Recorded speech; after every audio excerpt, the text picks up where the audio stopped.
Monsieur le Président, merci. Mesdames et Messieurs, bonsoir. Alors, nouveau sujet, un sujet peut-être moins connu, donc la relation qui existe entre Lavoisier et la géologie. Alors, quand on regarde le tableau de David qui est très connu, on voit apparaître beaucoup d'instruments propres à la chimie. Si l'on lit l'éloge que Berthelot fait de Lavoisier en 1889, si on revient sur les deux communications qui ont été faites, celle de M. Casida et Mme Foch, il y a une évidence qui s'impose, Lavoisier est un chimiste et nul ne saurait évidemment en douter. Pourtant, avec la communication aussi de Patrice Bray, on a pu voir également que Lavoisier était aussi un homme à multiples facettes et, en l'occurrence, il fut aussi un géologue. Alors, notre propos aujourd'hui est d'essayer de comprendre en quoi il y a un lien assez fort entre Lavoisier et la géologie, et en particulier un lien qui était finalement plus fort que le lien qu'il avait avec la chimie. Autrement dit, ce lien avec la géologie s'était imposé avant ce lien avec la chimie. Alors, notre propos tournera autour de deux axes principaux. Nous reviendrons d'abord sur ses années de formation, à travers donc sa formation, on pourrait dire, universitaire, et l'apprentissage qu'il a fait de la géologie en compagnie de Jean-Étienne Guettard, donc qui est inscrit dans l'intitulé de notre exposé. Et puis, nous aborderons ensuite ce qu'on pourrait appeler le legs de Lavoisier, en particulier ses productions, ses pratiques, ses idées, et également sa collection minéralogique. Alors, première partie, revenons d'abord sur sa formation, et en essayant de la relier justement à la géologie.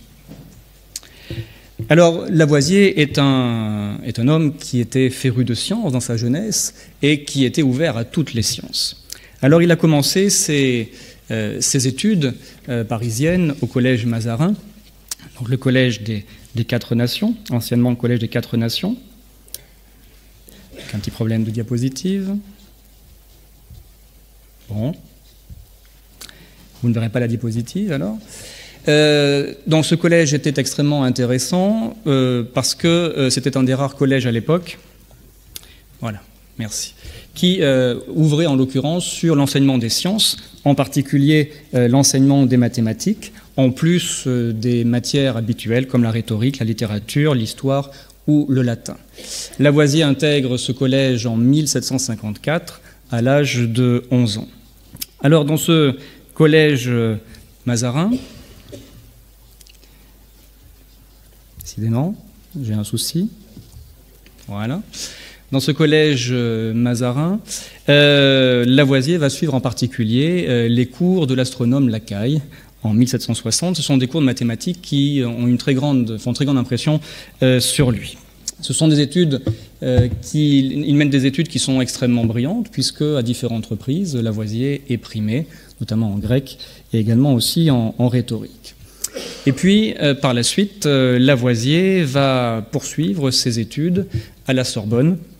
Il y rentre en 1761 et il y restera jusqu'en 1764, date à laquelle il va s'inscrire au barreau de Paris, ayant obtenu l'année précédente son diplôme de bachelier en droit. Alors pourquoi est-ce que Lavoisier quitte finalement le collège des Quatre Nations pour s'orienter vers la Sorbonne? La raison est simple, son père le pousse vers des études de droit, et le droit est à l'époque une carrière, un passage obligé pour quiconque veut suivre ensuite ou faire carrière dans l'administration royale. Alors tout en étant à la Sorbonne et donc en s'intéressant au droit, Lavoisier continue de s'intéresser toujours aux sciences et de toucher un petit peu à toutes les sciences. Alors, entre autres, il suit les cours de physique expérimentale de l'abbé Nollet, sur l'électricité. On le voit également suivre les cours de chimie du pharmacien Laplanche, puis de Rouelle, lequel Rouelle, au passage, s'intéressait à la chimie, certes, mais également aux minéraux. Il suit également des cours de botanique avec Bernard de Jussieu, et il part avec lui herboriser aux environs de Paris. Pour la petite remarque aussi au passage, Bernard de Jussieu était un ami du père de Lavoisier. Et enfin, Lavoisier s'intéresse également à l'anatomie, et il suit également des cours donc à l'école de médecine. Alors que retenir finalement de cette formation sur deux institutions parisiennes? On peut synthétiser un petit peu ces remarques en 5 points. Le premier point, c'est que finalement Lavoisier acquiert des compétences, on pourrait dire polyvalentes, en s'intéressant à tout type de sciences. 2, Lavoisier aussi retire de cette formation des pratiques qu'il adoptera ensuite dans ses travaux personnels, notamment de Lacaille. Il retient l'idée qu'il faut mener des raisonnements rigoureux et précis. De Rouelle, l'importance de la méthode expérimentale, dont on a parlé tout à l'heure, et aussi l'idée, à travers Rouelle, que chimie et minéralogie sont des sciences indissociables et qu'on ne peut étudier les minéraux sans la chimie. 3e conséquence également, c'est l'idée que...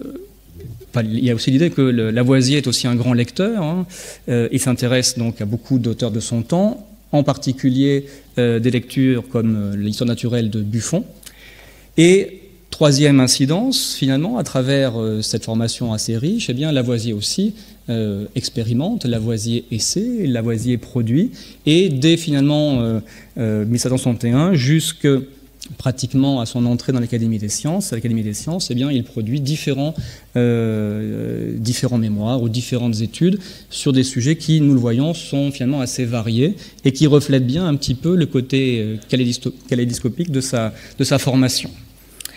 Et puis, on pourrait dire que c'est un aboutissement naturel pour quelqu'un qui est autant féru de sciences, qui a touché aux sciences en les expérimentant. Eh bien, Lavoisier se porte candidat à l'Académie des Sciences dès 1766 et il est reçu donc le 18 mai 1768 comme adjoint chimiste surnuméraire, sachant que le poste ne lui a pas été donné, c'est Gabriel Jarre qui l'a obtenu. Et c'est à la mort de Jarre, un an après, que Lavoisier sera définitivement reçu comme adjoint chimiste. Alors maintenant, deuxième point, dans notre titre, nous avons introduit un autre personnage qui est Guettard. Et Guettard est un personnage important parce que justement, il participe à cette formation de Lavoisier au regard de la géologie. Alors je me permets de faire une petite remarque ici au passage par rapport à l'emploi du mot géologie. Parce que jusqu'à présent, j'ai fait volontairement un abus de langage, et je le justifie. Le terme de géologie est un terme qui s'impose surtout à la fin du XVIIIe siècle et au début du XIXe siècle. Et par rapport au contexte qui nous intéresse, il aurait fallu dire plutôt minéralogie. Pourtant, le terme de géologie a été préféré. Pourquoi ce choix? Parce que Lavoisier, finalement, est quelqu'un qui dépasse la science minéralogique, qui consiste à étudier et classer tout ce qui concerne les minéraux, les pierres et les sels. C'est finalement quelqu'un aussi qui a des théories sur ces minéraux, sur la terre, le sous-sol, la formation de la terre. Voilà pourquoi il me semble préférable de parler de géologie et de ne pas cantonner Lavoisier simplement à la minéralogie. Alors Guettard, donc personnage important dans la vie de Lavoisier. Disons quelques petits mots sur lui pour faire connaissance un petit peu avec ce personnage emblématique. Alors, Guettard est quelqu'un qui est l'ami du père de Lavoisier et qui va prendre en charge l'éducation, on pourrait dire, donc géologique de Lavoisier. Dans le titre, on a suggéré une transposition avec Mentor et Télémaque. Mentor était un ami d'Ulysse et le précepteur de son fils, Télémaque. On pourrait dire de cette façon que Guettard joue un petit peu ce rôle de mentor à l'égard de Lavoisier, mais dans un domaine restrictif qui est celui essentiellement de la géologie. Alors, qui est Guettard? Comment on le présentait finalement en quelques mots? C'est un académicien des sciences qui est rentré donc, dans cette institution en 1743, donc l'année de naissance même de Lavoisier. Par sa formation initiale, c'est un botaniste, c'est comme tel qu'il rentre à l'académie. C'est quelqu'un qui, dans sa vie, dans sa carrière, n'a pas été simplement qu'un académicien botaniste, et donc forcément aussi un minéralogiste ou un géologue. C'est quelqu'un aussi qui a eu des activités annexes. En particulier, il était médecin. On trouve souvent le docteur Jean-Étienne Guettard. C'est quelqu'un également qui occupait la fonction de conservateur du cabinet surnaturel du duc d'Orléans. Il était aussi à l'occasion son médecin attitré. Et il fut également censeur royal. Donc quelqu'un qui avait, un peu comme Lavoisier, de multiples occupations dans son existence. Guettard est un élève de Réaumur. Il en était également aussi le collaborateur. D'une certaine façon, Guettard a été aussi quelqu'un qui a poursuivi, sur certains aspects, les travaux de Réaumur, notamment par rapport à la production du papier ou la production de porcelaine. Et enfin, dernier point pour présenter Guettard, un petit peu à la manière de son maître, Réaumur, c'est quelqu'un d'extrêmement polyvalent.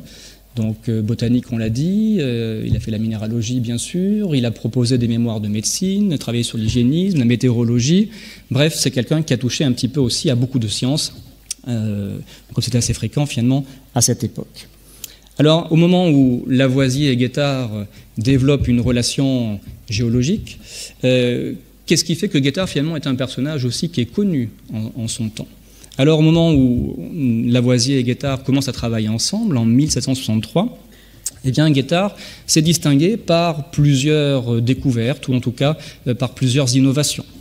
Alors l'une de ses premières innovations, c'est la mise au point de ce qu'on appellerait des cartes minéralogiques, qui sont assez novatrices en Europe. Il y a peu d'exemples à cette époque-là. Beaucoup d'historiens ou de scientifiques y avaient pensé, très peu sont allés jusqu'au bout. Un des précurseurs, si on peut dire, c'est le comte Marsigli, qui, comme on le voit ici, avait proposé toute une série de cartes. Alors là, c'est une carte qui ne correspond pas forcément à l'idée qu'on s'en fait aujourd'hui, dans la dimension de carte minéralogique. Et le comte Marsigli avait travaillé au début du XVIIIe siècle sur le bassin du Danube. Et il proposait différents types de cartes sur différentes thématiques, l'hydrographie par exemple, la géographie, mais c'était quelqu'un qui ne se focalisait pas d'une manière globale sur l'aspect minéralogique, alors que Guettard, lui, va privilégier avant tout la minéralogie. Alors Guettard, justement, va proposer différents types de cartes à différentes échelles, petite ou grande échelle, comme ici une carte sur le Canada. Il proposera d'autres cartes, sans s'être pour autant déplacé. C'est le cas ici pour le Canada. Il a également essayé de travailler sur les États du Levant. Il s'est également intéressé à l'Auvergne, où il s'est déplacé, où il est allé. Donc on le voit avec des cartes un peu différentes, de différentes échelles. Et c'est quelqu'un en tout cas qui est précurseur dans ce sens-là en Europe. On doit aussi à Guettard d'être le premier à découvrir un gisement de kaolin en France. C'est une substance minérale qui est essentielle à l'époque pour fabriquer la porcelaine. Et la France, à l'époque, ne maîtrise pas la production de porcelaine. Et donc cette découverte d'un gisement permet justement de dynamiser la fabrication de porcelaine en France. On doit également aussi à Guettard d'avoir découvert la nature volcanique des montagnes d'Auvergne en 1752. Et aussi bizarre que cela puisse paraître, il faut dire aussi que Guettard est le père de l'histoire naturelle polonaise, puisqu'il a vécu en Pologne entre 1760 et 1762, et qu'il a, durant son séjour là-bas, travaillé sur beaucoup d'aspects de l'histoire naturelle polonaise, botanique, minéralogie, météorologie, et qu'il est considéré donc à ce titre, par les spécialistes de la question, comme vraiment le père fondateur de ce pays, l'histoire naturelle de ce pays. Alors, on a évoqué ici un lien fort d'un point de vue géologique. Il ne faut pas non plus oublier qu'il y a également un lien épistolaire très fort entre Lavoisier et Guettard, et que ce lien épistolaire commence dès 1760, et la correspondance entre Lavoisier et Guettard est pour l'instant inédite. Elle est en cours de publication et elle apparaîtra dans le supplément à la correspondance de Lavoisier. Alors, troisième point, le lien entre Guettard et Lavoisier est essentiel, et notamment il va prendre toute sa force, sa substance, à travers un projet qu'on appelle donc l'Atlas minéralogique de la France. Alors quelques mots sur ce projet, parce qu'on va justement y voir à l'œuvre Lavoisier, et c'est vraiment un moment important dans sa formation comme géologue. Alors l'origine de ce projet est un mémoire de Guettard, dont vous voyez le titre apparaître sur l'écran, avec une carte à côté. Donc c'était une carte qui essayait de montrer qu'il y avait entre la France, essentiellement plus la moitié nord de la France et le sud de l'Angleterre, qu'il y avait en tout cas une régularité au niveau de la disposition des couches minéralogiques. Et Guettard donc se sert de différents figurés, de différents symboles, empruntés soit à la chimie, soit inventés par ses propres soins, pour recenser finalement les ressources du royaume de France. Il y a une perspective ici qui est utilitaire et qui doit aussi intéresser évidemment l'État. Alors Guettard, par son travail, met en évidence des régularités au niveau de la disposition des roches et des minéraux.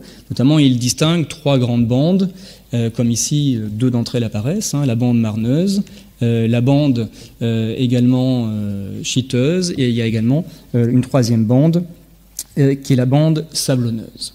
Et Guettard va, pendant toute sa carrière, finalement, rester très fixé sur ce système de bandes concentriques, et dans la plupart des cartes qu'il va produire, il tâchera à chaque fois de les faire réapparaître. Alors, Guettard n'est pas tout à fait satisfait de son travail, pour la simple et bonne raison que l'échelle qu'il a choisie n'est pas suffisamment précise pour qu'on puisse discerner avec perfection toutes les richesses du royaume. Et donc il se rend compte que si on veut rendre compte de cette richesse avec précision, il faut modifier l'échelle. Or, ce changement d'échelle oblige à revoir entièrement le travail qui s'était fixé.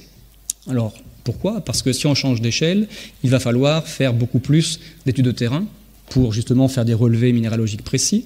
Il va falloir également faire aussi plus de cartes. Or, si on suit ce nouveau projet, Guettard aboutit à la conclusion qu'il faut quand même 214 cartes du royaume pour couvrir l'ensemble donc du territoire. Alors, ce travail est extrêmement ambitieux, il est aussi coûteux, car il faut se déplacer. Et Guettard obtient le soutien de Bertin, qui était contrôleur général des finances et qui avait aussi en charge le secteur des mines au niveau de l'État. Et c'est Bertin qui voit l'utilité de ce projet et qui va financer l'entreprise de Guettard. Alors Guettard et Lavoisier vont mettre à profit ces financements pour opérer différents voyages minéralogiques à l'échelle de la France.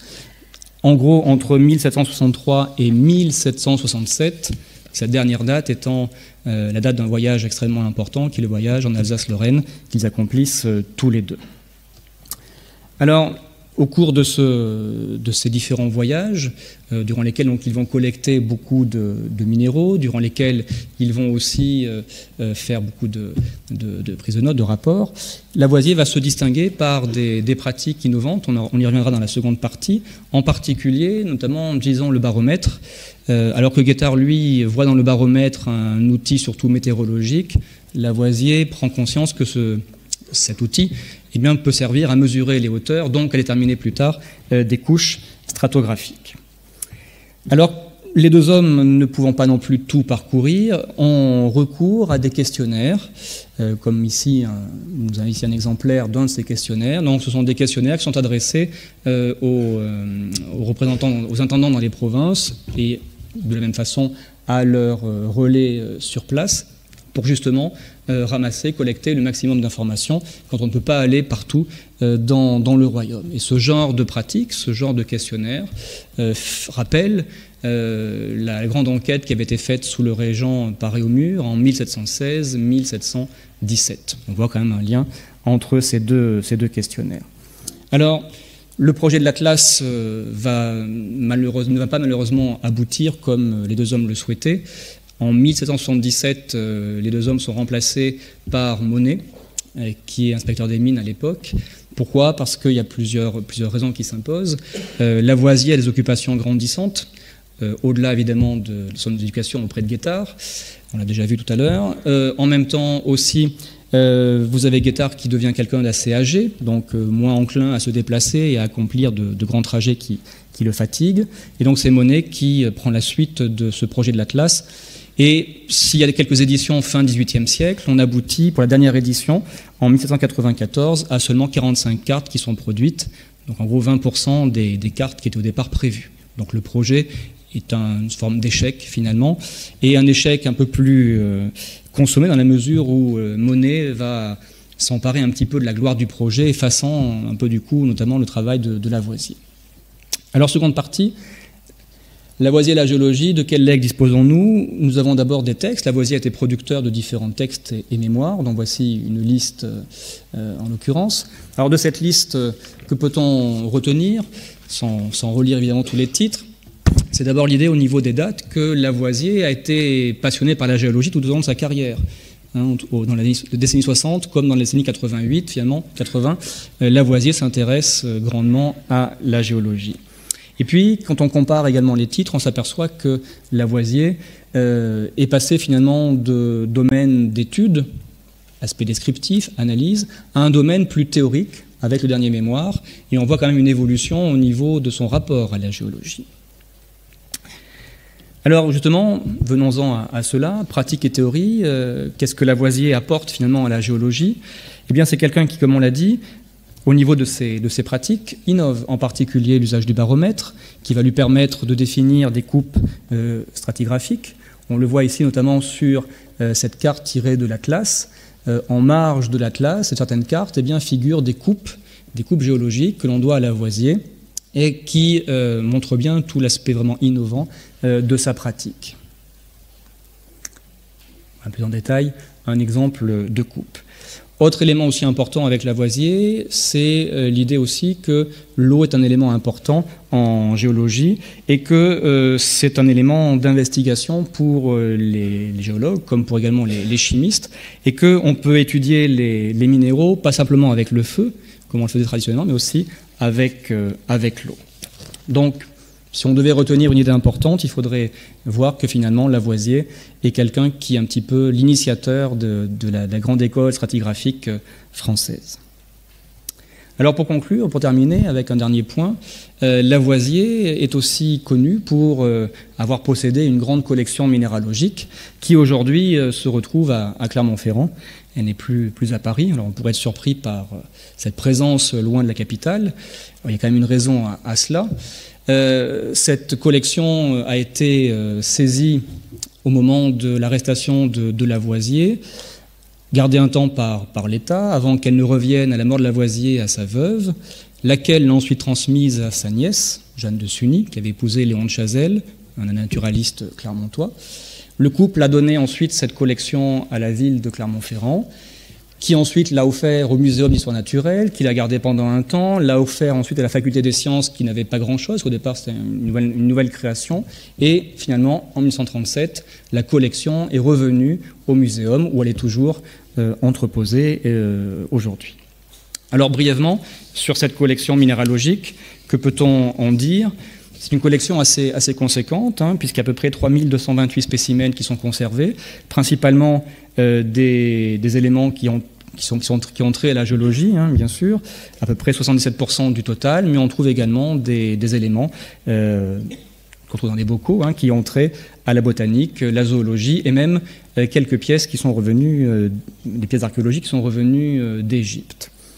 Alors, la plupart des pièces que nous avons ici en bocaux, comme les pièces qui sont ici présentées, sont des pièces qui ont été prélevées par Lavoisier lui-même avec Guettard lors de ses voyages minéralogiques entre 1763 et 1767. Et on peut aussi rajouter des prélèvements que Lavoisier a pu faire par lui-même après cette période avec Guettard, notamment lorsqu'il était à la Régie des Poudres et qu'il a fait différents déplacements dans les provinces de France. Il a continué pendant ce laps de temps de faire des prélèvements d'échantillons tout au long de sa carrière. Alors, pour finir sur cette collection, la partie la plus conséquente des spécimens est donnée par le voyage de 1767 en Alsace-Lorraine. C'est le plus gros de la collection que nous avons. Alors en conclusion, pour finir un petit peu sur cet exposé, qu'est-ce que l'on peut retenir ? Eh bien que ce rapport entre Lavoisier et la géologie est une passion forte, une passion qui est durable, une passion qui est féconde, source de voyages, de collecte d'échantillons, de pratiques et de théories innovantes. Et on ne saurait oublier dans ce bilan la figure essentielle, tutélaire et pédagogique de Guettard, qui guide les premiers pas de Lavoisier en géologie. Et comme cela arrive souvent, force est de constater que dans ce registre, l'élève, par sa réflexion et son talent, a dépassé son maître. Merci.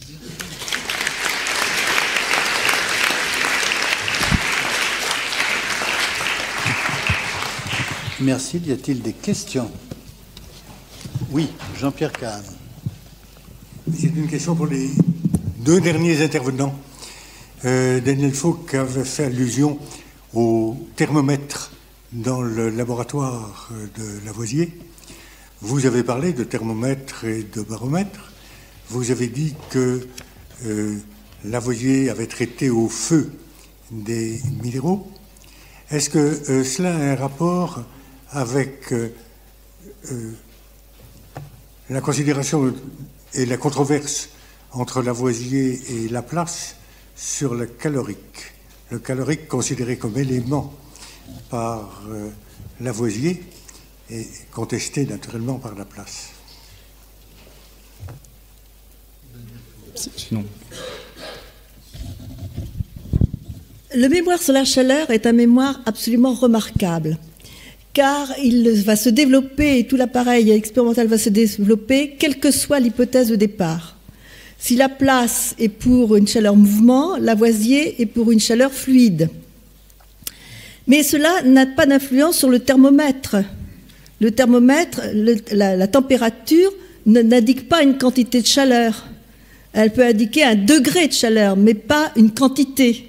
Donc le thermomètre est indépendant du choix fait par les deux savants pour pour les expériences sur la chaleur. Lavoisier prenait toujours la température et la pression, il l'a relevé toute sa vie d'ailleurs, mais dans ses expériences, il précise à chaque fois dans quelles conditions il réalise l'expérience. Les thermomètres qu'il utilise sont des thermomètres de Réaumur. Donc si je me souviens bien, l'eau bouillante doit être à 80 degrés Réaumur ou quelque chose comme ça. Et donc il ramène tout à 10 degrés Réaumur pour ses résultats. Donc les résultats qu'il présente sont ramenés toujours aux mêmes conditions de température et de pression. C'est quelque chose en général qu'on ne souligne pas quand on parle de Lavoisier, mais quand on veut refaire ces calculs, eh bien, on est obligé de tenir compte aussi de ces données-là. Question, vous voulez apporter un élément supplémentaire dans la réponse? Non, pas par rapport à la réponse, non. Oui. Philippe Taquet, après. On a parlé du muséum. Oui, c'est pas pour ça que je vais intervenir. Je reviens sur Lavoisier, géologue, bien sûr, puisque c'est un peu le sujet de mes préoccupations, mais ce que vous avez dit est très juste. Son rôle n'est pas très bien connu, sauf des historiens de la géologie. Le rôle de l'usage du baromètre, en particulier, et des coupes, c'est manifeste ensuite auprès de Brognard et Cuvier dans leur première carte géologique célébrissime du bassin de Paris. Ils font les nivellements avec le service géologique de l'armée, très précisément pour faire correspondre les couches. En effet, Lavoisier innove là, dans le domaine de la géologie.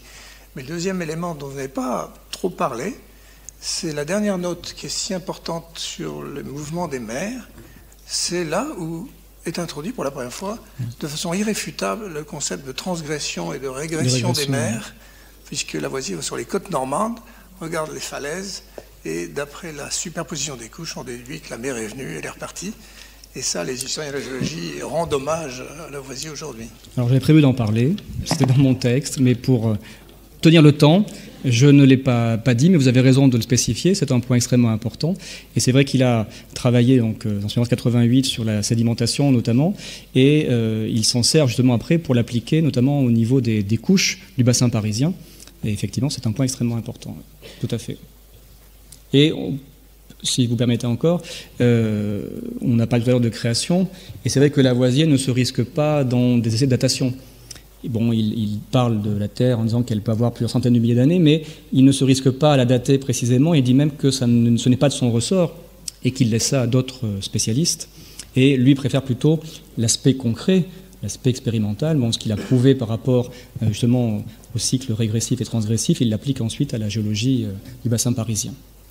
Vincent Courtillot, puis ensuite... Dans la liste de 4 publications que vous avez données, la 4e était particulièrement alléchante, je ne la connais pas, et dans le titre, on faisait mention de l'âge du globe. Qu'est-ce que Lavoisier pensait de l'âge du globe?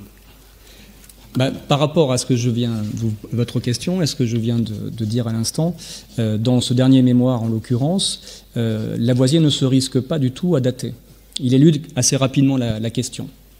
Par contre, ce qui est aussi intéressant avec Lavoisier, et là je ne répondrai pas exactement à votre question, mais j'ajouterai un élément peut-être supplémentaire qui peut être aussi intéressant, c'est que Lavoisier aussi suppose que le phénomène donc, de la sédimentation à travers le cycle de la mer peut être aussi lié à un problème de changement de rotation de la Terre.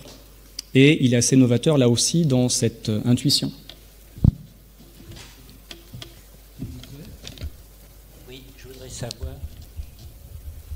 je voudrais savoir si Guettard et Lavoisier, pour faire le découpage des cartes géologiques de la France en 214, il y a 214 et 214, ne sont-ils pas inspirés des cartes de Cassini?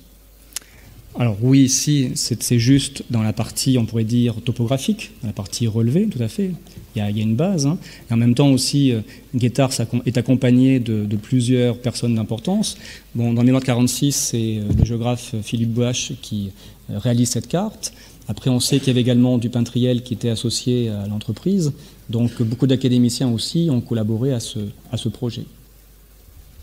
Et au XVIIIe siècle, justement, est-ce qu'il n'en faisait pas quelques sondages quand même? Parce que c'était une observation visuelle au niveau des coupes géologiques, je pense, mais est-ce qu'on réalisait déjà des petits sondages ou pas pour déterminer les minéraux qui étaient en dessous de la terre arabe? Alors, on en faisait, oui. Après, ce n'était pas non plus généralisé, puisque dans le cas qui nous intéresse, Guettard et Lavoisier ont une approche complètement opposée. D'ailleurs, sur beaucoup d'aspects, autant les deux personnages sont très proches, autant ils sont très opposés sur beaucoup d'aspects, notamment cette pratique de la géologie. Guettard, lui, reste sur une lecture plutôt horizontale des sols, alors que Lavoisier, lui, a une perception qui est plus verticale. Et au passage, on a, si vous me permettez, une petite remarque supplémentaire, puisque vous réévoquez le lien entre Guettard et Lavoisier. À l'inverse d'un Lavoisier qui est assez carriériste, finalement, et qui est ambitieux, Guettard est plutôt un phénomène complètement opposé. C'est un homme de la modestie, un homme qui ne recherche pas la gloire et qui préfère des fois s'effacer et laisser la gloire pour d'autres. Ça me semble aussi intéressant de le préciser et de voir que même si le maître est avec son élève, des fois l'élève ne reprend pas tout du maître.